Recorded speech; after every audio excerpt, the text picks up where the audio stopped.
안녕하세요. 하재소프트의 이봉석입니다. 오늘은 윈도우 드라이버 연대기 12번째 시간을 맞았습니다. 지난 시간에 우리가 읽기와 쓰기라는 그런 방법을 이용해서 어플리케이션에서 어떻게 읽기를 하는지 그리고 쓰기 요청을 하는지 그런 것들을 배웠고요. 그리고 그 읽기와 쓰기가 디바이스 드라이버 쪽으로 전달될 때 중요한 IRP라는 구조체와 그 IRP 안에 들어있는 스택 로케이션에 대해서 살펴봤습니다. 오늘 시간에는 디바이스 드라이버 코드를 직접 작성해 보면서 어플리케이션에서 요청하는 읽기와 그리고 쓰기가 실제로 드라이버에서 어떻게 핸들링 되는지 그 부분을 저와 함께 실습해 보도록 하겠습니다. 자, 오늘은 윈도우 드라이버 연대기 12번째 시간이고요. 오늘은 읽기와 쓰기를 위한 디바이스 드라이버 실습이 되겠습니다. 앞서 말씀드린 것처럼 지난 시간에 배웠던 IRP의 그 구조를 생각하면서 이번에 드라이버 코드를 한번 설계를 해보도록 할 텐데요. 너무 성급하게 나가지 마시고 천천히 진행했으면 좋겠습니다. 읽기와 쓰기는 아주 중요한 그런 어떤 단계에서 여러분들 드라이버를 한 단계 업그레이드 할 수 있는 굉장히 중요한 상황이기 때문에 이 부분을 완벽하게 이해하는 것이 중요하거든요. 자, 먼저 읽기와 쓰기를 하기 위해서 우리가 어떻게 할 것이냐 한번 고민해 봐야 될 문제들이 좀 있습니다. 지금 뭐 그냥 응용 프로그램에서 쓰기, 읽기 이렇게 하면 되겠지 이제 그렇게 생각하실 텐데 그래도 드라이버 안에서 어떤 식의 어떤 시나리오를 세워서 나름대로 설계를 좀 해보는 게 필요하죠. 막연하게 그냥 라이트 하면 드라이버가 그걸 받고 리드 그럼 또 드라이버 그걸 받고 이제 그런 어떤 받아들이는 그런 모습만 보기보다 조금 설계된 그런 간단한 드라이버를 한번 만들어 보는 게 더 좋을 것 같아요. 자, 그러면 오늘은 드라이버를 먼저 설계를 해야 되는데 한번 생각해 봐야 될 문제가 있어요. 지난번에 제가 그 스택 로케이션, 그러니까 커런트 스택 로케이션에 대해서 말씀을 드린 적이 있었죠. 커런트 스택 로케이션을 이제 가져와야 되는 것부터 시작입니다. 그 디바이스 드라이버에서 커런트 스택 로케이션을 가져와야 되는데 어떻게 가져와야 될까요?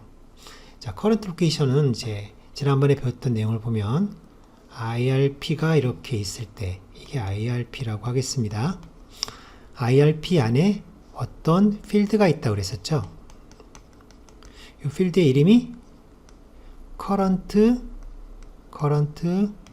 stack location 이렇게 부른다고 했습니다. 이 current stack location이라는 것은 포인터 변수이고 이 포인터 변수가 실제로 가리키는 곳을 가보면 다시 거기에는 메모리가 있다고 그랬어요. 그렇죠? 어떤 메모리가 있는데 그것은 IO stack location이라고 하는 구조체 형식으로 존재하는 메모리가 있다고 했었죠. 그래서 이곳에 바로 무엇이 들어 있었습니까? 파라미터가 들어 있었어요. 그렇죠? 그래서 여기에 파라미터 중에서 major function이라는 이런 필드가 있었고 이 major function 안에는 뭐가 들어 있었습니까? 여기에는 이제 IRP, major, read라든지 또는 write라든지 이와 같은 상수가 들어있다고 그랬었죠. 그래서 우리는 이 상수를 보고 어플리케이션이 read 파일을 했는지 또는 어플리케이션이 write 파일을 했는지를 알 수 있다고 말씀드렸어요. 그리고 이 메이저 펑션 말고도 뭐가 있었습니까? 파라미터스. 자, 파라미터스라고 하는 유니온이 있었죠. 유니온 필드가. 그래서 이 파라미터스라는 유니온 필드를 해석할 때는 점 해놓고 만약에 리드로 들어왔다. 이 필드가 리드로 들어왔다. 그럴 때는 리드 점 하고 나서 어떤 필드를 보라고 그랬고 만약에 이 IRP가 write로 내려왔다. 그럴 때는 write 점 해놓고 보라고 그랬었죠. 기억나시죠? 자, 근데 결국은 이제 우리가 IRP를 접근할 때 디바이스 드라이버에서는 어디를 접근하게 되는 겁니까? 결국은 요 포인터, 요 메모리, IO 스택 로케이션이라는 요 메모리의 포인터, 여기를 접근할 수 있어야 되죠, 여기. 그렇죠? 여기를 접근하는 방법을 일단 알아야 될 거예요. 우리가 IRP를 받았을 때 여기를 어떻게 접근할 수 있느냐. 즉, current state location이라는 이 값을 어떻게 가져올 수 있느냐. 이것을 먼저 알아야 될 거예요. 그렇죠? 자, 그러면 자, 그래서 이제 우리가 가져오기 위해서는 어떤 함수가 있겠는가 한번 보도록 하죠. 보시면 바로 IRP, current IRP state location을 가져오는 대표적인 함수가 바로 IO get current IRP state location이라는 함수예요. 함수 이름은 되게 길지만 정확하죠. current IRP state location을 가져오는 함수. 그렇죠? 그래서 IO get current IRP state location이라는 함수를 쓸 때 파라미터를 보세요. 파라미터를 보시면 바로 이 IRP를 쓰지 않습니까? 그래서 이 IRP를 파라미터를 넣어주면 IRP 주소를 넣어주면 리턴 값으로 IO 스택 로케이션이라고 하는 구조체 형식의 포인터가 리턴되죠. 그렇죠? 즉 IRP의 메모리 안에 있는 current state location이 가리키는 바로 이 IO 스택 로케이션의 주소, 이 주소를 여러분들이 얻을 수 있다는 얘기예요. 오른쪽에 보시면은 간단하게 우리가 어떻게 쓰는지 예시가 나와 있는데 이렇게 쓰시면 되겠죠. pStack이라는 변수를 하나 정의를 해보는데 pStack 변수는 PIO 스택 로케이션이라는 구조체 포인터로 정의를 하고 그래서 이 포인터를 어떻게 받아왔습니까? pStack 값을 IO get current IRP 스택 로케이션이라는 함수를 써서 거기에다 IRP 포인터를 넣어가지고 얻어왔죠. 이렇게 단순하게 얻으시면 될 것 같아요. 그쵸? 그래서 이제 우리가 IRP 안에 들어있는 파라미터를 취하는 방법은 크게 문제가 되지 않을 것 같습니다. 그쵸? 자, 그럼 이제 우리가 그 다음으로 고민해 봐야 될 문제가 있습니다. 어떤 문제가 있을까요? 어떤 문제가 있을까요? 자, 이번에는 설계를 한번 해보도록 하겠습니다. 설계. 그러니까 지금 우리가 설계라는 문제를 한번 생각해 봐야 되는데요. 설계. 어떻게 우리가 write 파일과 read 파일을 처리할 것인가. 지금 우리가 만드는 드라이버, 샘플 드라이버는 하드웨어가 있습니까? 없습니까? 하드웨어가 없죠. 즉 존재하지 않는 무형의 하드웨어를 가지고 우리가 드라이버를 만들었지 않습니까? 그래서 어느 정도 하드웨어가 없기 때문에 이 write 파일과 read 파일을 어떻게 처리할지를 고민해 보는 거예요. 그래서 가장 심플한 방법으로 한번 고민해 보는데 어떤 방법이 있냐면 사실 전역 변수라는 게 있죠. 전역 변수. 우리가 C를 작성하다 보면 전역 메모리가 있습니다. 이 전역 변수를 이렇게 나름대로 정의를 해서 이 전역 변수가 일종의 하드웨어인 것처럼 하드웨어는 아니지만 우리가 지금 무형이다 보니까 이걸 하드웨어인 것처럼 이렇게 가정을 해보는 거예요. 그런 다음에 여기에 어떤 버퍼가 있다 라고 가정을 하는 거죠. 버퍼가 있다. 그래서 이 버퍼에 어떤 내용을 쓰는 거예요. 즉 어플리케이션에서 만약에 write를 하겠다 했어요. write를 하겠다. 자, 만약에 write를 하겠다 했습니다. 그러면 뭔가 어플리케이션이 어떤 데이터를 보내오겠죠. 그쵸? 그 보내오는 데이터를 이 전용 메모리에다가 쓰는 거예요. 여기다가. 그런데 만약에 어플리케이션이 보내고자 하는 데이터가 예를 들어서 10바이트라고 가정을 해보죠. 10바이트. 근데 이 버퍼는 크기가 만약에 5바이트다 라고 가정을 해보죠. 그럼 어떤 일이 벌어질까요? 10바이트를 쓰겠다라고 이렇게 어플리케이션 요청을 했지만 하드웨어의 특성상 이 디바이스 드라이버의 설계의 특성상 실제 10바이트가 아니라 5바이트밖에 기록이 안 되겠죠. 그렇죠? 그러면 결국은 돌아갈 때 write 요청에 대한 응답으로 실제 몇 바이트? 5바이트밖에 기록이 안 됐다라는 이런 응답이 오게 하는 거예요. 이해가시죠? 자, 그러면 이제 반면에 read 요청을 했다고 쳐볼까요? read 요청. 똑같은 시계로 이제 우리 어플리케이션을 작성을 했을 때 만약에 어플리케이션은 하드웨어가 지금 몇 바이트를 가지고 있는지 모른다고 가정을 해볼게요. 몰라요. 그런 상태로 어플리케이션에서 버퍼를 만듭니다. 역시 버퍼의 크기는 10바이트로 만들어 볼게요. 자, 그래서 어플리케이션이 드라이버에게 데이터를 달라라고 해봤습니다. 이번에는 데이터를 달라고 해봤습니다. 자, 리드가 되겠죠? 이럴 때 몇 바이트를 달라고 합니까? 바로 10바이트를 달라고 하겠죠. 10바이트를 달라고. 그럼 이때 위와 같은 경우에서는 실제 데이터가 들어있기 때문에 5바이트를 되돌려 줄 수 있지만, 만약에 이 전용 메모리가 텅텅 비어서 데이터가 없다면 어떻게 될까요? 다시 말하면 라이트를 하지 않고 어플리케이션이 그냥 일방적으로 리드를 먼저 했다면 이런 상황이 되겠죠? 그쵸? 그러면 데이터 줄 게 없으니까 이때는 0으로 리턴이 되겠죠. 줄 게 없으니까. 그래야 조금 더 신뢰성 있고 좀 융통성 있는 그런 드라이버 설계가 아닌가요? 그죠? 그래서 이렇게 한번 해보자는 겁니다.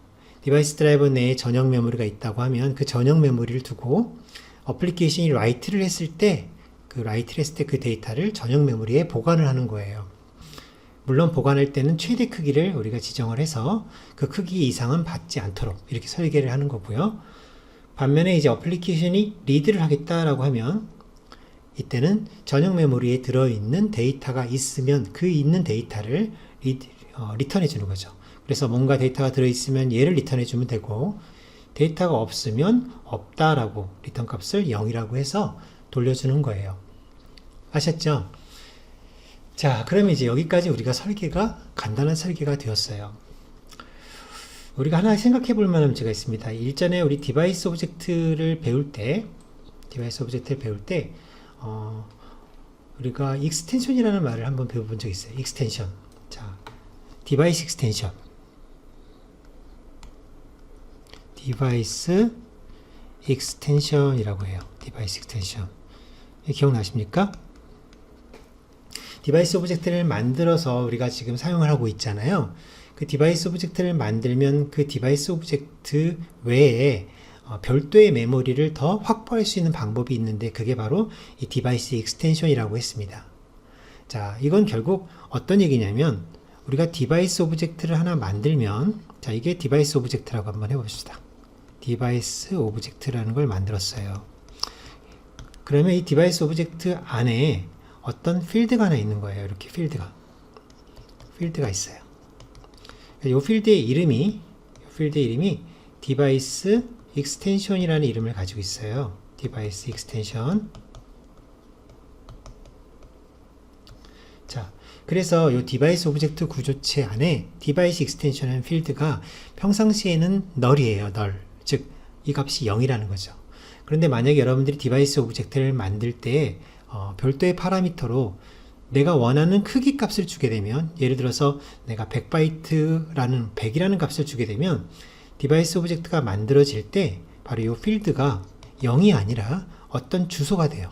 어떤 주소가.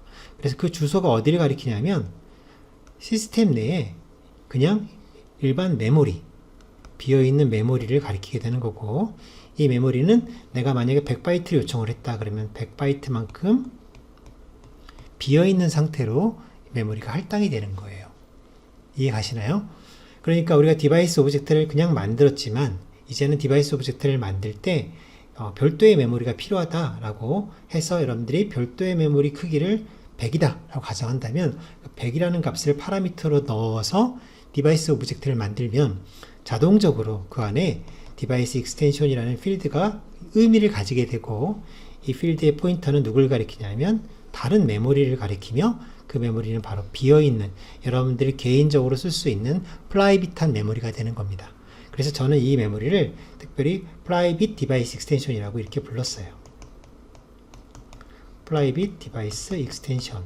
그러니까 결국 디바이스 드라이버 개인들이 나름대로 원하는 대로 쓸 수 있는 그냥 나의 메모리가 되는 거예요. 그렇죠? 자, 제가 왜 디바이스 익스텐션의 얘기를 했을까?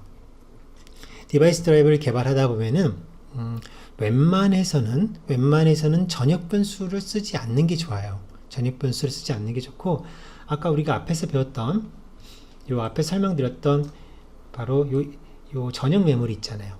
이 전역 메모리를 이런 식으로 쓰면은 좋지 않아요. 결론적으로.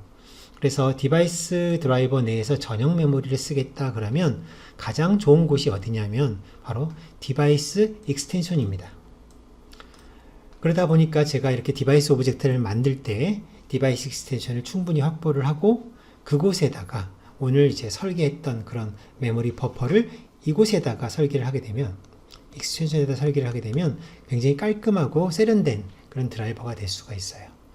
그래서 오늘 실습할 때는 바로 하드웨어, 우리는 무형이지만 하드웨어가 있다고 가정하고 그 하드웨어가 버퍼를 가지고 있는데 그 버퍼가 바로 어디에 구현이 되어 있냐면 바로 여기 메모리에 구현이 되어 있다, 이렇게 한번 설계를 해보도록 할 겁니다. 아셨죠? 자, 그럼 이거와 관련돼서 우리가 함수 사용법을 좀 잠깐 또 배워보도록 하겠습니다. 자, 보시면 디바이스 익스텐션을 여러분들이 가지기 위해서는 어떻게 해야 된다. 다시 한번 정리해 보도록 하죠. 자, 디바이스 익스텐션을 여러분들 개인의 어떤 프라이빗한 익스텐션을 가지고 싶다 그러면 우리 이 함수 기억나시죠? IO create device. 이 함수는 디바이스 오브젝트를 만드는 함수였어요. 그렇죠? 자, 이럴 때 두 번째 파라미터가 드디어 오늘 사용이 됩니다. 두 번째 파라미터가 바로 디바이스 익스텐션 사이즈라고 되어 있죠. 디바이스 익스텐션 사이즈. 자, 여기에는 뭐가 들어가냐면 여러분들이 할당하고자 하는 어떤 메모리의 크기값만 들어가면 돼요. 크기값만. 그 내용은 뭐가 되든 상관없어요. 크기값만 주시면 됩니다. 내가 100바이트가 필요해, 200바이트가 필요해, 이렇게 크기를 주시게 되면 이때 생성되는 이 디바이스 오브젝트 메모리는 요 안에 익스텐션, 디바이스 익스텐션이라는 필드가 있는데 이 필드가 누굴 가리킨다고 그랬어요? 여러분들이 요청했던 그 메모리, 확보된 메모리를 가리키게 된다는 거예요. 그래서 프라이빗한 디바이스 익스텐션 메모리가 준비가 된다는 거죠. 여러분들이 여기에다가 내가 필요한 정보들을 넣어서 하드웨어가 없지만 마치 하드웨어가 있는 것처럼 이렇게 꾸려갈 수 있겠죠. 그렇죠? 자, 그러면 이제 우리는 디바이스 익스텐션도 이제 배웠고, 그리고 바로 앞에서 우리 IRP 안에 있는 커런트 스테이트 로케이션에 접근하는 방법도 배웠어요. 그럼 이제 다 끝난 것 같죠? 여러분들 생각에는 한 가지가 더 남았어요. 오늘의 어떤 하이라이트라고 할 수 있는데 바로 디스패치 루틴을 작성하는 겁니다. 여러분들 그 크리에이트와 클로즈를 작업할 때, 크리에이트 클로즈 실습을 하실 때 디스패치 루틴 작성법을 배웠었죠. 제가 디스패치 루틴 콜백이라고 했는데 크리에이트를 처리하는 콜백, 클로즈를 처리하는 콜백, 이런 것들을 여러분들이 작성을 했었습니다. 그래서 한번 그 설명을 잠깐 드리고 그리고 바로 실습을 해보도록 할게요. 자, 이번에는 우리가 디스패치 루틴에 대해서 다시 한번 복습도 할 겸 오늘 작업할 내용을 한번 정리를 해보겠습니다. 자, 디바이스 드라이버를 작성하면서 우리가 최초에 배웠던 구조체가 뭐였습니까? 한번 생각해 보셔요. 처음에 배웠던 구조체가 뭐였죠? 바로 드라이버 오브젝트였어요. 그렇죠? 드라이버 오브젝트. 드라이버 오브젝트는 디바이스 드라이버 코드에 데이터나 또는 어떤 데이터나 코드, 그런 것들의 위치 정보를 담고 있다고 그랬었죠. 디바이스 오브젝트라는 구조체가 처음에 우리가 배웠던 구조체예요. 그렇죠? 자, 이 구조체 안에 어떤 필드가 오늘의 이제 주 타겟이냐면 바로 메이저 펑션이라는 이름을 가지고 있는 배열이 있다고 그랬습니다. 메이저 펑션. 자, 이 내용은 앞선 동영상에서 설명을 해드렸어요. 그래서 오늘은 좀 간단하게 넘어가겠습니다. 자, 이 메이저 펑션이라는 건 배열이에요, 배열. 즉, 첨자가 들어가는 배열이죠. 배열이라는 것은 이 메모리 아래쪽으로 이렇게 어떠한 항목들이 이렇게 기록될 수 있다는 얘기가 되는 거예요. 그렇죠? 고정된 크기를 가지고 뭔가가 여기 기록될 수 있는 거예요. 그래서 여기 기록되어 있는 항목들을 하나하나를 지칭하기 위해서는 바로 여기다가 첨자를 적당하게 넣어서 접근하게 되죠. 첨자. 그래서 우리가 이 지난 시간에 크리에이트와 클로즈를 배울 때 이곳에 사용하는 첨자로 두 가지를 배웠었습니다. 그 중에 하나는 IRP, Major, Create라고 하는 이런 값을 기억하시죠? Create. 그 다음에 IRP, Major, Close를 배웠어요. 기억나세요? 조금 시간이 지났기 때문에 까먹을 수도 있는데 까먹으시면 안 돼요. 다시 앞으로 돌아가서 확인하시고 오셔야 됩니다. 그래서 이제 create, close 이걸 배웠단 말이에요. 이게 바로 이 첨자를 쓰게 되면은 해당하는 필드를 접근할 수가 있어요. create, close. 자, 이 드라이브 오브젝트라는 구조체에 오늘 배우실 첨자는 두 가지가 되겠죠. 바로 IRP, major, read, 그리고 IRP, major, write. 이렇게 두 개가 오늘 더 들어가는 거예요. 자, 그래서 우리가 지난 시간에 어떻게 했습니까? 이 create, close 각각의 첨자를 이용해서 예를 들어서 요게 create라고 해볼까요? 요게 create입니다. 요게 create고 요게 close라고 하겠습니다. 그러면 여기다가 어떻게 했습니까? 여러분들이 따로 드라이버 코드를 하나 작성해 가지고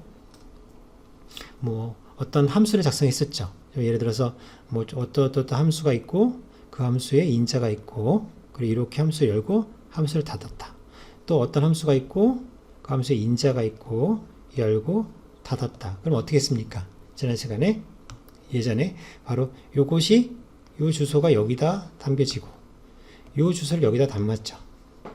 자, 그래서 결국 요 첫 번째 여기다 담았던 것은 우리가 create를 처리한다. 그래서 create를 처리하는 IRP, dispatch routine 이렇게 우리가 이름을 붙일 수가 있었다면 두 번째 여기는 close, IRP, dispatch routine 이렇게 이름을 붙일 수가 있겠죠. 여러분들이 임의로 붙이는 거겠죠. 그러니까 결국 이렇게 해서 우리가 이 create IRP와 close IRP dispatch routine을 등록을 했기 때문에 우리가 예전 영상에서 보시면 create file, close handle 같은 윈도우즈 API를 썼을 때 그 요청이 각각 이곳으로 들어왔었어요. create 파일을 썼을 땐 이곳으로, close handle 했을 땐 이곳으로 제어가 들어왔었죠. 그럼 마찬가지로 오늘은 이제 여러분들이 두 가지를 더 구현한다고 했었잖아요. read, write. 그래서 마찬가지가 되겠죠. 만약에 내가 read 쪽을 처리하는 어떤 함수를 하나 준비를 하는 거예요. 예를 들어서 xxx read 쪽을 처리하니까 read IRP dispatch 이렇게 함수를 하나 만들었다고 쳐보겠습니다. 점점점. 그래서 열고 닫을 수가 있겠죠. 이렇게 닫고 이렇게 코드가 이렇게 있겠죠. 이 위치, 이 함수의 주소는 어디다 넣으라는 거죠? 바로 요 첨자를 이용해서 접근했을 때 그 위치가 만약에 예를 들어서 여기라고 가정을 해본다면 요걸 여기다 넣는다는 거예요. 여기다가 보이세요? 여기다가 이제 이 주소 값을 넣어주면 이게 바로 리드 쪽을 처리하겠다 이런 뜻이 되는 거죠. 그리고 또 마찬가지로 write를 넣고 싶다면 어떻게 하면 되겠습니까? write도 마찬가지입니다. 그래서 여러분들 xxx write IRP 함수 이름을 여러분들이 마음대로 주는 거예요. dispatch라는 함수를 하나 준비해 가지고 이렇게 열고 닫고 그 코드가 있겠죠. 얘는 또 적당하게 여기는 write라고 하는 이 IRP major write라는 첨자가 가리키는 위치 가정을 한번 해보죠. 그러면 이제 요거라고 한번 해볼까요? 요거라고 가정해 보겠습니다. 그럼 이제 요 주소가 바로 여기에 들어가야 되는 거죠. 여기에 이렇게. 아셨죠? 그래서 이런 식으로 메이저 펑션이라는 배열, 어디에 있는 배열이죠? 바로 드라이브 오브젝트에 들어있는 요 배열. 요 드라이브 오브젝트 안에 들어있는 메이저 펑션이라는 배열을 여러분들이 접근해서 거기에 첨자를 이용해서 여러분들이 준비하고 계시는 디스패치 루틴들을 등록하게 되는 거고, 그래서 예전에는 우리가 create와 close 이렇게 두 개를 가지고 등록을 했었다면 오늘은 read와 write를 이용해서 디스패치 루틴을 작성해 가지고 여기다 등록하시면 되는 겁니다. 아셨죠? 자, 그러면 오늘 이제 우리가 실습을 해봐야 되는데, 전체적으로 지난 시간에 배웠던 내용을 잘 기억하시고 있으면 실습하는데 하나 어려운 게 없을 거예요. 오늘 배운 내용을 가지고 두 개를 잘 접목해서 한번 실습을 해보도록 할 겁니다. 자, 제가 설계하는 데 있어서 한 가지만 더 말씀드리고 바로 예제를 작성해 보도록 할게요. 자, 우리가 아까 전용 메모리라고 했었는데, 이제 이 전용 메모리가 어디에다 이제 배치가 될까요? 전용 메모리를 쓰는 건 좋지 않다고 그랬었죠. 그래서 이 전용 메모리가 이젠 어떤 걸로? 디바이스 익스텐션으로 바뀝니다. 디바이스 익스텐션 안에 설계를 하게 될 텐데, 이때 버퍼가 있었습니다. 그렇죠? 버퍼의 크기를 여러분들 임의로 마음대로 주시면 되겠죠. 저는 지금 5바이트라고 줬지만 이거를 10바이트라고 줘도 상관은 없을 거예요. 내가 몇 바이트의 버퍼를 만들 것인지를 일단 고민해 보셔야 되고, 그리고 두 번째로 아까 제가 뭐라 그랬습니까? 라이트를 하고 리드를 했을 경우에는 상관이 없지만 라이트를 하지 않고 리드를 하게 되면 어떤 일이 벌어진다고 그랬었죠? 어플리케이션이 만약에 데이터를 쓰지도 않고 그냥 읽겠다고 하면, 그러면 뭐 10바이트든 5바이트든 간에 달라고 해봤자 드라이버 내에서는 전혀 가지고 있는 데이터가 없다라는 그런 설계를 했었죠. 데이터가 없다. 그러니까 줄 게 없잖아요. 뭘 받아야 주죠. 그래서 그런 의미를 여러분들이 사용을 해서 구현하기 위해서는 당연히 뭐가 있어야 되냐면 이 전용 메모리 내, 또 이 익스텐션 메모리 내에는 필드 하나가 더 있어야 될 거예요. 그거를 뭐라고 하면 될까요? 실제로 가지고 있는 양, 실제로 받아서 가지고 있는 양. 그래서 뭐 이걸 보유하는 메모리, 보유하는 크기, 내가 데이터를 얼마큼 가지고 있는지, 뭐 이런 걸 설명하는 어떤 내용이 필드가 있어야 되겠죠. 그래서 뭐 여기는 뭐 다 상관은 없겠지만 뭐 뭐라 할까요? 그냥 사이즈, 버퍼 사이즈, 데이터 사이즈라고 하겠습니다. 그래서 데이터 사이즈라고 하는 어떤 필드를 하나 두고, 이 데이터 사이즈가 초기 값은 얼마가 되겠습니까? 0이겠죠. 그래서 만약에 어플리케이션이 이렇게 라이트를 했을 경우에 실제로 그때 이 데이터 사이즈 값이 바뀌는 거죠. 이렇게 바뀌어야만 어플리케이션에서 리드를 할 때 이걸 보고 여기 데이터가 얼마나 들어있구나를 판단할 수가 있는 거죠. 그러다 보니까 어플리케이션 라이트를 하지 않고 데이터를 달라고 하면 이 필드 값이 얼마겠습니까? 계속 0이겠죠. 그래서 데이터를 줄 게 없게 되는 겁니다. 아셨죠? 자, 요거를 우리가 한번 생각해 보면서 지금부터 실습을 한번 해보도록 하겠습니다. 자, 먼저 실습을 하기 위해서 자, 비주얼 스튜디오를 열어봤어요. 비주얼 스튜디오 코드죠. 우리 일전에 우리가 바로 어제 어제 했던 동영상, 이제 실습이 될 것 같은데, 그 동영상에서 지난 시간에 했던 동영상에서 우리가 라이트하고 리드를 하는 이런 모습을 연습해 본 적이 있습니다. 이거 기억나세요? 라이트하고 리드. 자, 그럼 이제 이번에는 이 라이트 리드를 이렇게 실습하면 재미도 없고 뭔가 좀 그렇기 때문에 버퍼를 이제 임의로 한번 잡아볼게요. 자, 코딩을 한번 해보도록 하겠습니다. 제가 버퍼를 그냥 막연하게 100바이트라고 잡아보겠습니다. 100바이트. 그 안에 내용은 0으로 초기화를 시켜볼게요. 자, 그 상태에서 이제 우리가 시나리오를 써보는 거예요. 여러분들이 이게 코드가 한 줄이 안 보일 수 있기 때문에 제가 이렇게 한번 내리겠습니다. 이러면 이제 라인 수는 늘어나지만 그래도 한 줄에 다 들어오죠? 이렇게 한번 내리겠습니다. 그러면 자, create 파일에서 핸들을 얻었어요. 그리고 나서 뭘 한번 해보냐면 라이트를 안 하고 그냥 리드를 한번 해보도록 하죠. 리드를 이렇게. 그것도 마찬가지로 파라미터를 밑으로 보내서 여러분들이 볼 수 있도록, 한눈에 볼 수 있도록 하겠습니다. 자, 그러면 만약에 지금 100바이트의 버퍼를 가지고 있는데 사용자가 5바이트를 달라고 했어요. 어플리케이션이. 그러면 이 리턴 값이 뭐가 담겨질까요? 지금 우리 설계대로라면 어플리케이션이 기록을 하지 않고 그냥 무조건 달라고 했어요. 뭐 아무것도 준비된 게 없다고 생각한다면 결국 이때 리턴 값은 0이 오겠죠. 0이 올 겁니다. 자, 그래서 이 값이 0이 올 거다라는 것을 우리가 알 수 있고, 한번 이 0을 찍어 보도록 하겠습니다. 자, 여러분들 프린트F 하시죠? 그래서 그냥 프린트F 해가지고 코드를 짭니다. 그래서 지금 읽은 크기니까 DW 리턴 값은 %d 해가지고 이렇게 준비하도록 하면 되겠죠. 그러면 이제 프린트가 되겠죠. 처음에 그냥 리드 파일을 던졌을 때 리턴된 결과가 몇 바이트가 읽혀졌습니다 라는 게 찍힐 거라고요. 자, 물론 지금 모든 가정은 성공하는 리턴일 때를 가정합니다. 성공을 가정하고 하겠습니다. 자, 그러면 이제 그 다음으로 뭘 하냐면, 자, 이번엔 쓰기를 해보는 거예요. 쓰기를. 자, 쓰기를 하는데 뭐라고 써볼 거냐라는 얘기죠. 자, 이것도 5바이트 한번 써보겠습니다. 5바이트. 자, 버퍼를 써봤자 버퍼의 내용은 지금 아무것도 없기 때문에 이렇게 쓰지 않고 편의상 저는 그냥 이렇게 데이터를 줘볼게요. hello 안녕하세요. 5바이트의 글자를 그냥 쓰겠다는 거죠. hello라는 글자를 이렇게 쓰겠습니다. 자, 그러면 이제 이때 이 리턴 값은 얼마가 담겨질까요? 뭐라고 담겨질까요? 5바이트라고 기록이 될 거예요. 그런데 만약에 디바이스 드라이버 쪽에서 준비되어 있는 익스텐션의 그 버퍼의 크기가 이거보다 작다면 5바이트가 온전히 다 기록되지 못하겠죠. 그래서 실제로 얼마큼 기록이 됐는지를 한번 확인해 보도록 하겠습니다. 두 번째 printf는 역시 리턴 값을 찍어 보도록 할게요. 그래서 첫 번째 printf에서는 이건 리드 파일을 했을 때 찍은 거니까 이렇게 제가 앞에다 구분자를 좀 주고요. 두 번째 거는 라이트 파일 했을 때 쓴 거니까 구분자를 주겠습니다. 자, 그런 다음에 마지막으로 다시 리드를 해보는 겁니다. 자, 리드를 할 때 지금 버퍼가 몇 바이트예요? 100바이트가 비어 있잖아요. 그렇죠? 그러니까 그냥 이때는 한번 리드 파일을 하는데 큰맘 먹고 100바이트 달라고 한번 해보겠습니다.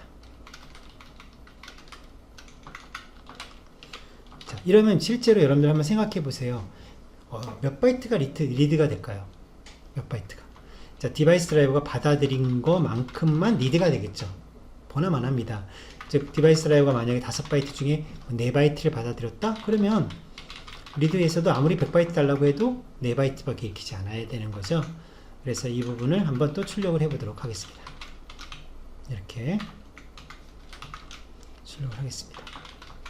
자, 모든 출력이 다 끝났으면 여러분들이 콘솔에서 프로그램을 실행하게 되면 이제 그 결과를 여러분들이 확인하실 수가 있습니다. 자, 그럼 이제 이걸 제가 빌드를 한번 해볼 텐데요. 어플리케이션에서 이제 보통 printf 같은 거를 쓰기 위해서는 여러분들 어떤 헤더 파일이 포함이 되어야 되죠? printf를 쓰려면 scanf 아니죠? printf를 포함하려면 스튜디오 헤더가 있어야 되죠? 이건 다 알고 계실 거라 생각합니다. 스튜디오 헤더. 자, 이렇게 스튜디오 헤더 파일이 반드시 include 되어 있어야만 되겠죠. 자, 이 예제 큰 어려움 없습니까? 다시 한번 볼까요? 자, create 파일로 드라이버를 열었습니다. 자, 이것이 제대로 열렸다고 가정을 하고 이때 핸들을 가지고 리드 파일을 먼저 호출했습니다. 아무것도 기록한 적이 없기 때문에 이 버퍼에 아무것도 들어오지 않을 테니까 바로 이 리턴 값은 0이 출력이 돼야지 정상입니다. 그런 다음에 이어서 우리가 write 파일을 가지고 hello라고 하는 5글자를 드라이버에게 보냈습니다. 그리고 나서 리턴 값을 확인해 보도록 하겠습니다. 실제 얼마큼이 써졌는지. 마지막으로 다시 어플리케이션이 드라이버한테 리드 파일을 던져서 100바이트를 달라고 한번 해봤습니다. 그러면 실제로 몇 바이트가 읽히겠까요? 그것을 한번 이렇게 출력을 해봤습니다. 자, 그럼 어플리케이션을 한번 빌드해 보도록 하죠. 제가 지금 ARM으로 되어 있네요. ARM 컴파일러, 우리가 아키텍처가 x64죠? 여기 x64로 바꿔놓고 다시 빌드 하겠습니다. 자, 그래서 어플리케이션 빌드가 방금 끝났어요. 자, 이제 이번엔 드라이버를 수정해야 될 차례가 됐는데 드라이버 소스 코드를 열어서 한번 보겠습니다. 자, 이 드라이버는 우리가 바로 이 전전에 했던 실습 예제, 그러니까 오픈과 클로즈까지 수행하는 그 실습 예제가 되겠어요. 그래서 이 예제를 지금부터 필요한 코드들을 추가해야 되는데 하나씩 한번 추가해 보도록 하겠습니다. 자, 먼저 어디서부터 우리가 시작을 해야 될지 고민을 한번 해보죠. 우리가 앞에 설명해 드렸던 내용이지만 자, 한번 본격적으로 한번 여기다가 구현해 보겠습니다.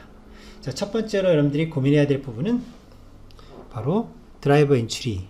자, 드라이버 엔트리에서 코드를 작성을 어떻게 할 것인가.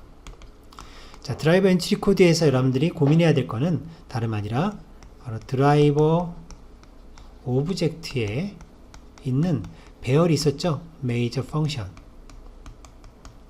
바로 이 메이저 펑션 배열에 첨자를 넣어가지고 여기다 첨자를 넣어서 여러분들 디스패치 루틴을 이곳에다 등록하는 게 첫 번째 작업입니다.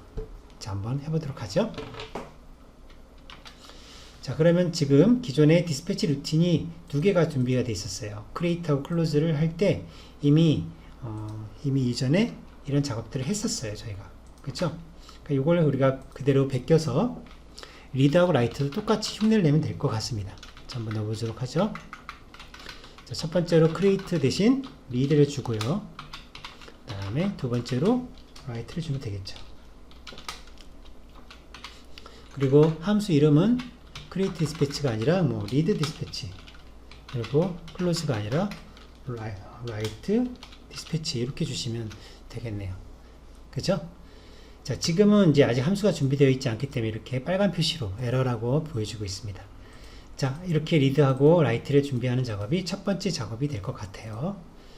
자, 그 다음 두 번째로 어떤 작업을 해야 될까요? 두 번째로 바로 디바이스 오브젝트를 생성할 때 뭐를 포함해야 된다고 그랬습니까? 디바이스 익스텐션을 우리가 위한 메모리를 같이 생성을 해야 된다라고 말씀을 드렸죠. 그래서 디바이스 익스텐션을 지금부터 준비해 보도록 하겠습니다. 자, 그럼 디바이스 오브젝트를 생성하는 코드에 보면 바로 여기죠. 자, 디바이스 오브젝트를 생성할 때 파라미터로 두 번째, 여기가 바로 뭐라고 그랬습니까? 오늘 이 두 번째 파라미터가 익스텐션 사이즈라고 그랬습니다. 여러분들이 얼마큼의 메모리를 준비할 것인지를 이곳에다 주게 되어 있어요. 자, 우리는 C를 어느 정도 할 줄 안다고 가정을 하고 실습을 해보는 거기 때문에 제가 지금 어떻게 한번 해볼 거냐면 익스텐션을 설계를 해야 되겠죠. 자, 만약에 C 언어식으로 제가 한번 설계해 본다면 어떤 식으로 설계를 해야 될까요? 자, 이렇게 하겠습니다. 자, type df struct 라고 하는 struct를 정의를 하는 거죠. 그래서 이 내용은 두 가지 필드가 필요해 보입니다. 하나는 unsigned 캐릭터로 되어 있는 그냥 내부 버퍼 메모리가 하나 있어야 되겠죠. 그리고 그 크기는 얼마로 잡을까? 이건 이제 우리가 4바이트로 잡아보겠습니다. 4바이트로. 그 다음에 두 번째는 뭐가 있어야 되냐면 뭐 인테저 해놓고 바로 뭐가 있습니까? 데이터 사이즈라는 게 있었죠. 데이터 사이즈. 그래서 이렇게 두 개 필드로 되어 있는 버퍼와 데이터 사이즈 이렇게 두 개로 되어 있는 type define structure를 준비한 다음에 그 형태를 하나 우리가 만들어야 되는데 그 형태를 그냥 대문자로 device extension이라고 이렇게 정의를 하시면 되겠죠. 그래서 이렇게 구조체를 정의해서 이 구조체의 사이즈업을 가지고 이제 디바이스 오브젝트를 만들 때 익스텐션을 잡으면 되겠습니다. 자, 그럼 한번 코드를 작성해 보도록 하겠습니다. 바로 여기 사이즈를 주게 되는데 이 사이즈를 주기 위해서 자, 적당한 위치. 자, 대충 이제 이쁜 위치가 있지만 저는 이제 이 바로 위에다 한번 해보도록 하겠습니다. type diff struct. 그렇죠? 그리고 자, 구조체 이름은 어떻게 줄 것이냐? 첫 번째로 unsigned 캐릭터로 버퍼를 하나 만들려고 그랬죠? 버퍼의 크기는 4바이트로 이렇게 잡도록 하겠습니다. 그리고 인테저 데이터 사이즈 이렇게 데이터 사이즈 값을 받을 수 있는 이런 설계를 하도록 하죠. 그런 다음에 이 구조체 이름을 디바이스 익스텐션이다 이렇게 주도록 하겠습니다. 자, 이 디바이스 익스텐션이나 이름은 다른 이름으로 주셔도 상관없습니다. 그냥 여러분들이 쓰는 그냥 구조체이기 때문에 프라이빗한 내용이니까. 저는 이렇게 4바이트와 그리고 데이터 사이즈라는 변수 이렇게 두 개를 정의를 한 이 구조체를 이용해서 아래쪽에 디바이스 오브젝트를 만들 때 바로 요 두 번째 필드 여기를 0이라고 주지 않고 뭐라고 줘야 됩니까? 사이즈 오브. 그렇죠? 사이즈 오브라고 주시면 바로 위에서 만든 요 구조체의 실제 사이즈만큼 계산이 되어서 그만큼의 크기 값이 여기 들어가지 않겠습니까? 그렇죠? 그렇게 해서 디바이스 오브젝트를 만드는 거예요. 잘 아셨죠? 자, 그러면 디바이스 오브젝트를 만들고 나면 짠 하고 뭐가 같이 만들어지나요? 익스텐션이 만들어지죠. 익스텐션이. 바로 우리가 여기서 정했던 데이터 사이즈와 버퍼를 담고 있는 익스텐션 메모리가 만들어질 거예요. 그런데 이 메모리의 내용이 초기화되어 있을까요? 그렇지 않습니다. 윈도우에서는 이 메모리를 잡아는 주지만 내용을 초기화시켜 주지 않아요. 그래서 드라이버 개발자는 내가 필요한 초기화를 한번 해줄 필요가 있어요. 버퍼는 어차피 이건 그냥 의미가 없죠. 뭔가 들어오고 나왔다는 것은 사실 버퍼에 들어있는 이 버퍼라는 변수에서 알 수 있는 게 아니라 데이터 사이즈라는 이 필드를 보고 뭔가 들어있다 안 들어있다를 아는 거기 때문에 제가 초기화를 한다는 의미는 바로 데이터 사이즈 이 필드 값을 0으로 만들어 보겠다는 겁니다. 0으로. 처음에는 0이 돼야 되잖아요. 그죠? 죄송합니다. 0이 돼야 되잖아요. 그죠? 그래서 데이터 사이즈 요 필드의 값이 0이 되게끔 하기 위해서 어떻게 해야 될까요? C잖아요. C 언어는 어떻게 합니까? 자, 메모리를 접근하기 위해서 요 구조체를 이용을 해서 자, 여기에 변수 하나를 정의를 해야 되죠. 자, 포인터 이름은 p device 너무 기니까 이렇게 하겠습니다. pd device extension 포인터를 받겠다는 뜻이죠. 그러면 이제 요 값이 어디에서 의미를 가집니까? 방금 제가 디바이스 오브젝트를 만들었을 때 이게 성공적으로 만들어졌다면 이때 이 디바이스 오브젝트라는 이 포인터가 가리키는 디바이스 오브젝트라는 포인터가 가리키는 어떤 내용이 됩니까? 오늘 앞에서 제가 설명해 드렸죠? 바로 디바이스 익스텐션이라고 하는 이 필드가 이 필드에 어떤 주소 값이 들어있다라고 했었죠. 그래서 이 디바이스 오브젝트의 익스텐션이라는 이 필드에 들어있는 주소가 바로 PD, 그러니까 여기서 말하는 디바이스 익스텐션의 포인터가 되는 거예요. 아셨죠? 보통 컴파일러가 알아서 이해를 하기도 하지만 혹시나 모르니까 이걸 정확하게 형변을 해라 라는 뜻으로 여기다가 이렇게 줄 수도 있습니다. 이렇게. 그렇죠? 이렇게 쓸 수도 있다는 거죠. 자, 그러면 이제 초기화를 해야 되니까 한번 초기화를 해보도록 하겠습니다. 어떻게 초기화를 해야 되겠습니까? 자, 디바이스 익스텐션을 왜 가져왔습니까? 여기에 있는 내용 중에서 데이터 사이즈는 이 필드의 값을 처음에 0으로 초기화를 하자라고 제가 말씀을 드렸죠. 그러니까 결국은 이 디바이스 익스텐션 메모리 포인터에 가리키는 내용의 데이터 사이즈 여기 값을 0으로 바꿔주는 걸 충분히 초기화로 볼 수 있다. 그런 말씀을 드렸어요.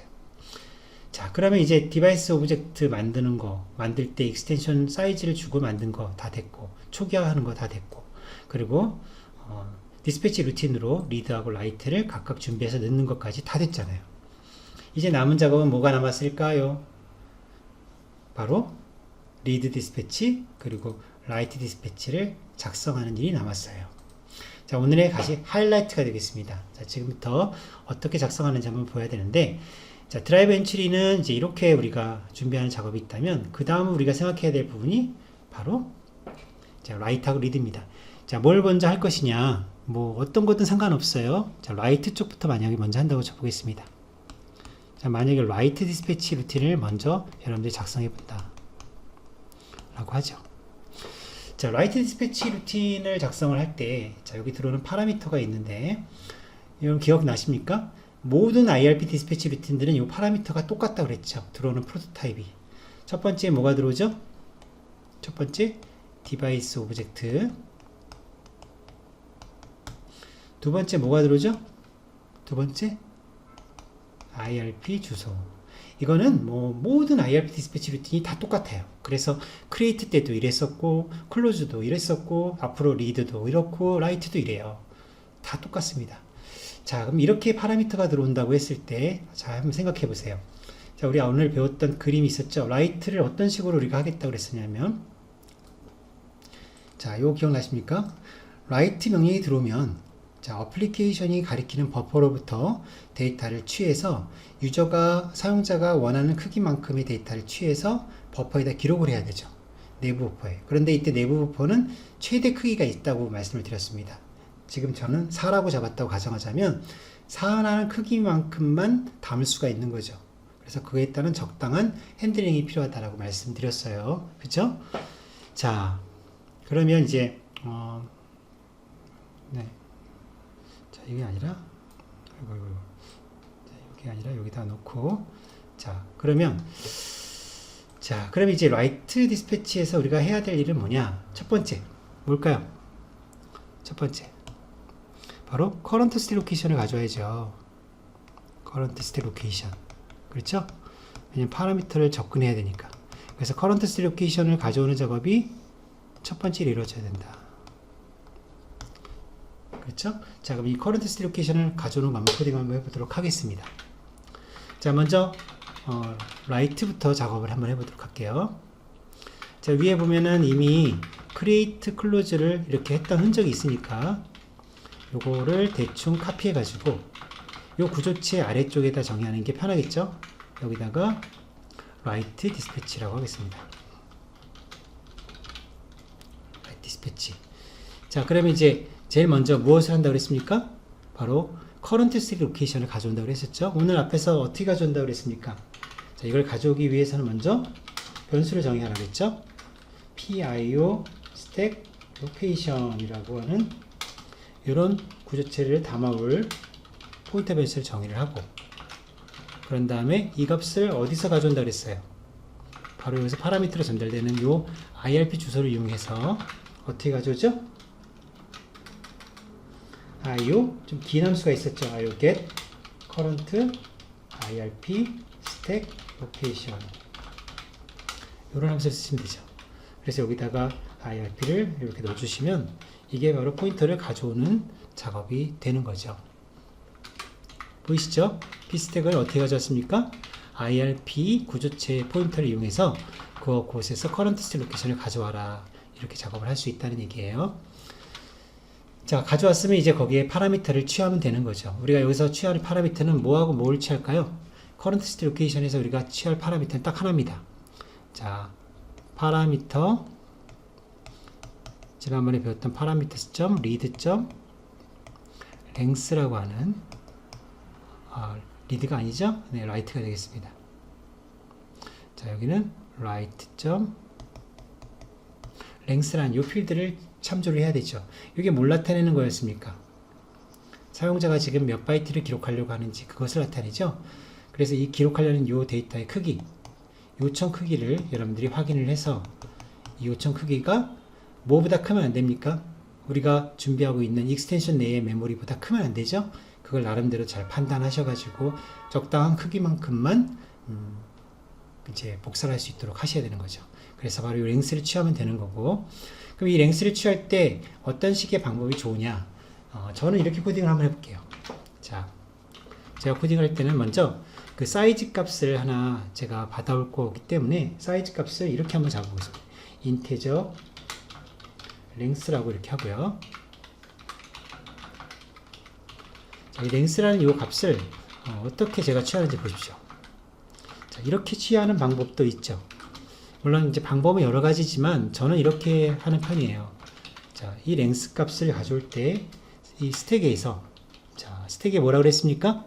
파라미터, 그죠? 파라미터에 어디가 되죠? write. 그리고 여기에 length. 자, 잘 보세요. p스택의 parameters의 write, length. 여기서 이걸 가져오게 되는데 이 값이 뭐보다 크면 안 된다고 배웠습니까? 버퍼의 크기보다 크면 안 된다고 그랬죠. 지금 버퍼의 크기를 얼마로 잡았냐면, 이거 기억나세요? 바로 위에 보시면 4바이트로 이렇게 잡았잖아요. 4바이트로. 그러니까 당연히 4바이트보다 크면 안 돼요. 그러니까 만약에 크면 어떻게 처리할까요? 에러를 리턴할까요? 지금 저희는 그런 시나리오는 아니에요. 저희가 설계하는 시나리오 자체는 에러를 리턴하는 것은 아니고, 자, 만약에 랭스가 4보다 크다면 그러면 랭스를 4로 그냥 지정하는 거예요. 이해 가시죠?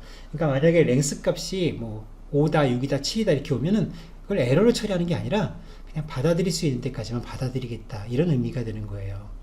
아셨죠?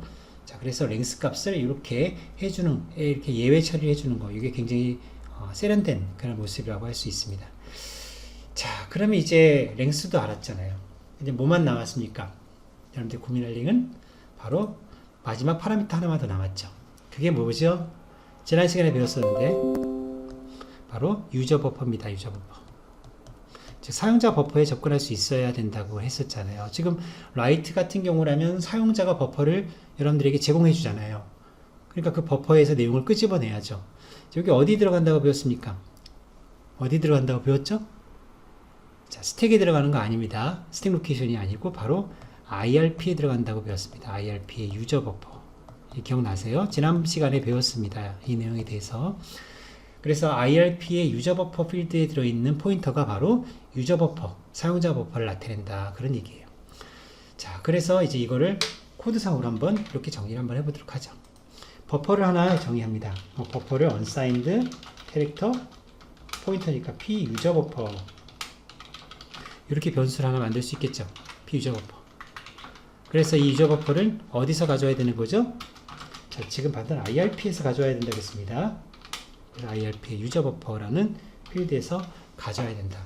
그러니까 이렇게 유저 버퍼가 이렇게 담겨지게 되는 거죠. 자, 그러면 이제 그 다음에 뭘 해야 될까요? 자, 이제 한번 생각해 보세요. 뭐가 남았습니까? 사용자 버퍼에 접근할 수도 있게 되었죠. P유저 버퍼를 가지고 또 얼마큼 데이터를 처리할지 길이도 결정됐죠. 그럼 남아있는 작업은 뭐가 남았냐면 이제 여러분들이 익스텐션 메모리, 디바이스 익스텐션 메모리 그 안에 들어있는 그 버퍼 그곳으로 라이트는 뭐예요? 즉 라이트라고 하는 거는 멤카피를 이용한다고 하자면 어디서 어디로 멤카피라는 거예요? 그러니까 어플리케이션 버퍼에서 어플리케이션 메모리에서 어디로? 드라이버 메모리, 그죠? 드라이버 버퍼로 복사를 하는 거잖아요. 복사. 지금은 하드웨어가 없기 때문에 마치 하드웨어가 있는 것처럼 우리 시뮬레이션 하는 거 아닙니까? 그래서 복사라는 작업을 해야 되죠. 멤카피. 그래서 저희는 그냥 멤카피를 이용할 거예요. 멤카피. 유명한 흡수죠? 멤카피. 자, 그렇다면 이제 우리가 멤카피를 쓸 거기 때문에 자, 어플리케이션 버퍼의 주소는 알았어요. 그런데 디바이스 드라이버의 버퍼, 즉 익스텐션 주소를 가져와야 되잖아요. 그러면 이제 어떻게 가져올 것이냐? 그 얘기입니다. 자, 이 디바이스 익스텐션 메모리 주소를 가져오는 방법은 드라이버 엔트리에서 했던 방법을 그대로 씁니다. 자, 드라이버 엔트리에서 어떻게 가져왔었어요? 자, 디바이스 익스텐션이라는 구조체를 구조체 포인터를 이용해서 이렇게 포인터 변수 하나 정의한 다음에 이 PD 값을 어디서 가져왔습니까? 바로 디바이스 오브젝트에서 가져왔죠. 이 디바이스 오브젝트에서 디바이스 익스텐션이라고 하는 이 내용을 가지고 이렇게 긁어왔지 않습니까? 그쵸? 그러니까 이 내용을 그대로 우리도 쓰면 되는 거예요.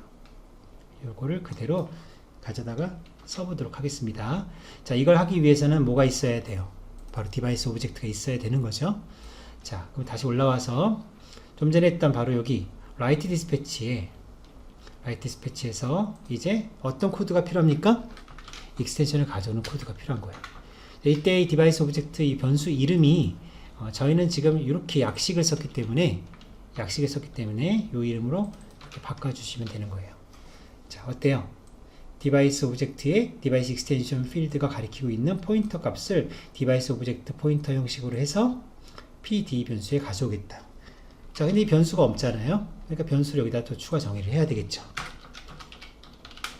이렇게 정의하시면 되겠죠. 자, 여기서 잠깐 지금까지는 우리가 이 필드 디바이스 오브젝트를 사용할 일이 없었기 때문에 제가 트릭을 써서 항상 이렇게 이런 라인을 썼었지만 이제는 필요가 없어졌어요. 왜죠? 디바이스 오브젝트를 바로 여기서 썼잖아요. 이렇게. 그러니까 이제 이거는 이제 있으나 마나한 코드니까 깔끔하게 이제 지워도록 하겠습니다. 이렇게. 자, 제가 조금 화면 전체를 쓰기 위해서 좀 줄일게요. 자, 그럼 결국 write dispatch 코드로 이 코드가 동작하기 위해서 필요한 작업들. 자, 실제 사용자가 요구하는 쓰기 크기 값을 구해와서 그 값을 내가 수용할 수 있는 크기 값으로 조정한 다음 그리고 사용자가 제공하는 유저의 버퍼의 주소를 가져왔습니다. 그렇죠? 그리고 디바이스 익스텐션 포인터도 이렇게 취했습니다. 그러면 남은 작업은 뭐가 남았습니까? 맨카피. 그죠? 맨카피. 그래서 맨카피를 하시면 되는 겁니다. 어디서 어디로? 자, 타겟이 먼저 들어가죠? 어느 위치로? 디바이스 익스텐션에 들어있는 버퍼로. 그렇죠? 어디로부터? 사용자 버퍼로부터. 얼마큼? 바로 위에서 결정된 랭스만큼. 이렇게 하시면 바로 맨카피가 된 거죠. 그죠? 자, 맨카피가 되었어요. 나중에 다시 데이터를 가져오겠다고 할 때 실제 얼마큼의 데이터가 들어있는지를 반드시 우리가 유지를 해야 된다는 말씀 드렸었죠. 데이터가 얼마큼 들어있는지를. 그래서 드라이버 쪽에는 바로 디바이스 익스텐션에 어떤 필드가 있었습니까? 데이터 사이즈가 있었죠. 그래서 여기다가 뭐라고 줘야 됩니까? 랭스를 이렇게 주셔야 되는 겁니다. 자, 이제 여기까지 조금만 남았습니다. 이제 곧 끝납니다. 자, 이제 그러면 맨카피도 다 되고 이제 데이터 복사 처리까지 다 됐어요. 그러면 마지막으로 돌아와야 되잖아요. 즉 완료 요청을 해야 되는데 완료 요청할 때 두 가지를 제가 말씀드렸습니다. 하나는 성공 여부. 성공 여부는 IRP의 IO 스테이터스의 스테이터스, 요게 바로 성공 여부를 나타낸다 그랬었고, 또 하나가 있었는데 기억나세요? 우리가 얼마큼이 수행되었는지를 나타내는 결과는 어디에다 담으라고 그랬습니까? 지난 시간에 바로 IRP의 IO 스테이터스, 여기에 인포메이션이라는 게 있었죠. 스테이터스의 인포메이션.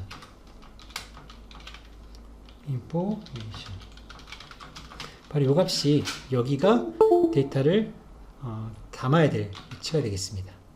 그래서 여기다가 데이터를 한번 넣어보도록 하죠. 얼마큼이 수행됐습니까, 지금? 자, 랭스만큼만 데이터를 복사할 수가 있죠. 그래서 랭스만큼 담도록 하겠습니다. 자, 이렇게 해서 작업을 하시면, 인포메이션 작업을 하시면 이제 사용자에게 그대로 수행된 크기만큼만 돌아가는 코드가 되었어요. 자, 그럼 제가 좀 빨리 서둘러서 작업을 해보겠습니다. 오늘 실습이 있다 보니까 좀 시간이 좀 많이 소요됐는데, 자, 그럼 이제 이 write dispatch 코드를 그대로 이용을 해서 마지막으로 read dispatch도 한번 완성을 해보도록 하겠습니다. read dispatch. 자, read는 자, 반대로 디바이스 드라이버가 가지고 있는 데이터를, 소유하고 있는 데이터를 어플리케이션에게 주는 거잖아요. 그래서 자, 똑같은 요령대로 우리가 한번 흐름을 보면 리드도 마찬가지로 파라미터를 접근할 수 있어야 되는데, 그 파라미터는 write가 아니고 read가 되죠. 그래서 사용자가 몇 바이트를 요구하는지 그것을 확인한 다음, 자, 이 확인했을 때 이 크기가 얼마를 넘어섰는지를 보면 될까요? 자, 얼마를 넘어서는지 보면 될까요? 예, 지금은 4라고 되어 있는 건 write 때 그대로 복사를 했기 때문이고, 이 값이 얼마여야 됩니까? 얼마여야 되죠? 디바이스 익스텐션 안에 들어있는 length라고 하는, 데이터 사이즈라고 하는 그 필드에 들어있는 값이 돼야 되는 거죠. 그러니까 디바이스 익스텐션을 먼저 준비를 해야 되는 겁니다. 그래서 리드 같은 경우에는 아래쪽에 디바이스 익스텐션을 준비하는 이 코드가 앞으로 올라와야 되고요. 이 코드가 자, 요게 요쯤에 올라가야 되겠죠. 여기 올라가야지 흐름 자연스럽지 않습니까? 그래서 디바이스 익스텐션이 가지고 있는 뭐하고 비교를 해야 되죠? 디바이스 익스텐션의 데이터 사이즈하고 비교를 해서, 만약에 이 사용자가 요구하는 크기가 데이터 사이즈보다 더 크다면 그 안에 들어있는 것만큼만 주겠다. 데이터가 없다면 0이 되겠죠. 0이 들어있을 테니까 그 값이. 그래서 여기를 이렇게 코딩하는 게 훨씬 자연스러운 세련된 코딩이라고 할 수 있습니다. 자, 그런 다음에 사용자 버퍼는 유저 버퍼고, 자, 그러면 이제 뭐가 남았습니까? 맨카피. 맨카피의 방향은 어떻게 되죠? 리드니까 디바이스 드라이버 쪽에서 사용자 버퍼 쪽으로 맨카피를 해야 되죠. 그래서 여기는 방향이 바뀌죠. 그래서 여기 앞으로 들어가죠. 그렇죠? 이렇게 처리하면 이제 복사까지 완성이 됐습니다. 자, 실제로 수행된 크기 값이 이제 사용자에게 돌아가야 되는데, 랭스가 되겠죠? 실제로 얼마큼을 읽을 수 있었다라는 랭스가 들어가는 거고, 그리고 컴플리트까지 할 수 있었습니다. 자, 오늘 실습한 예제는, 작업한 예제는 제가 오늘 그 공유 폴더에 올려드릴 거기 때문에, 여러분들 요거는 따라오는데 좀 어렵다라고 생각하시는 분들은 공유 폴더에서 있는 다운받아서 직접 돌려보시면 돼요. 하지만 한 번쯤은 이해해보는 시간을 가져야 됩니다. 이 정도 수준의 코드는 안 먹어도 짤 수 있어야 되거든요. 자, 그러면 한번 제가 빌드를 한번 해보도록 하겠습니다. 자, 드라이버 빌드를 하고, 자, 드라이버를 빌드를 해보죠. 자, 드라이버 빌드가 잘 됐죠? 어플리케이션도 아까 빌드가 잘 됐습니다. 그렇죠? 자, 그럼 지금부터 실습을 한번 해보도록 할 텐데, 자, 실습을 하기 위해서 가상 머신을 준비를 했습니다. 자, 가상 머신 기억나시죠? 자, 여기가 바로 샘플 폴더입니다. 샘플 폴더고요. 자, 그 다음에 자, 지금 방금 이제 우리가 그 빌드한 샘플 소스를 복사를 해와야 될 겁니다. 그래서 자, 지금 방금 제가 빌드한 내용은 바로 여기 들어 있습니다. 그래서 여기에 12번 예제 보이시죠? 이제 여러분들 여기 예제의 x64의 디버그 폴더에 가보시면 여기에 드라이버 파일과 그 다음에 실행 파일 두 개가 다 들어있죠. 요거 두 개를 컨트롤 C 해서 복사를 합니다. 어디로 옮겨야 되겠죠? 공유 폴더로 옮겨야 되잖아요. 그렇죠? 그래서 우리가 처음에 제가 설정했던 공유 폴더 여기다가 이렇게 갖다 놓겠습니다. 자, VM 폴더에다 갖다 놨습니다. 그렇죠? 그러면 이제 가상 머신 쪽에서 그 폴더를 한번 들어가 볼까요? 그러면 이렇게 파일 두 개가 보이죠? 어플리케이션하고 드라이버가 있습니다. 두 개를 카피를 해서 지금 우리가 실습하고 있는 샘플 폴더로 이렇게 옮기겠습니다. 자, 이제 옮겼습니다. 그러면 이제 컨솔을 열어서 드라이버를 구동시켜 봐야 되겠죠. 그래서 커맨드 창을 관리자 권한으로 열었습니다. 자, 보이시나요? 글씨? 자, 요거를 제가 조금 키우도록 할까요? 폰트 크기가 너무 작을 수 있으니까 조금만 키워보겠습니다. 자, 그럼 이제 드라이버를 한번 로딩을 한번 해보도록 하죠. 현재 드라이버의 위치는 샘플 폴더요. 이렇게 샘플 폴더에 위치를 해두고 지금 저희가 실습을 한 지가 오래됐어요. 그렇죠? 그러니까 그냥 그대로 놓고 드라이버 올리면 됩니다. 자, 드라이버 올리는 방법은 어떻게 하죠? sc start sample이라고 하면 되겠죠. 그렇죠? sc start sample. 자, 엔터 쳐보겠습니다. 자, 디바이스 드라이버가 메모리에 올라갔습니다. 드디어. 자, 그럼 이제 어플리케이션을 실행해 봐야 돼요. 어플리케이션의 이름이 바로 컨솔 어플리케이션 1이죠. 자, 이거를 컨솔에서 실행하는 게 좋습니다. 그래야만 printf의 글자를, 출력한 글자를 눈으로 볼 수가 있거든요. 그래서 샘플이 들어있는 폴더로 한번 이동을 하고, 샘플 폴더가 어떻게 되어 있죠? 이름이 cd 샘플이라는 폴더군요. 자, 이 폴더로 가서 어플리케이션을 한번 실행해 보도록 하겠습니다. 자, 컨솔 어플리케이션 exe. 자, 엔터 쳐볼게요. 자, 그럼 지금 출력된 내용을 한번 볼까요? 뭐라고 출력됐습니까? 처음에 리드를 했을 때는 데이터가 하나도 없다. 0이 리턴 됐죠? 그 다음에 라이트를 했을 때 우리가 5글자, 헬로우라는 5글자를 라이트 했잖아요. 실제로 기록은 4바이트 밖에 되지 않았다라고 되어 있죠. 우리 버퍼가 지금 디바이스 익스텐션의 버퍼가 4바이트 밖에 되지 않기 때문에. 그 다음에 이제 리드를 했다. 100바이트를 달라고 했었죠. 100바이트를. 그러나 실제로 돌아온 건 4바이트 밖에 없다라고 이렇게 정확하게 우리가 설계한 대로 동작하는 것을 확인할 수 있습니다. 자, 그러면 이제 디바이스 익스텐션을 가지고 우리가 설계한 대로 리드와 라이트를 처리하는 것까지 우리가 오늘 배웠어요.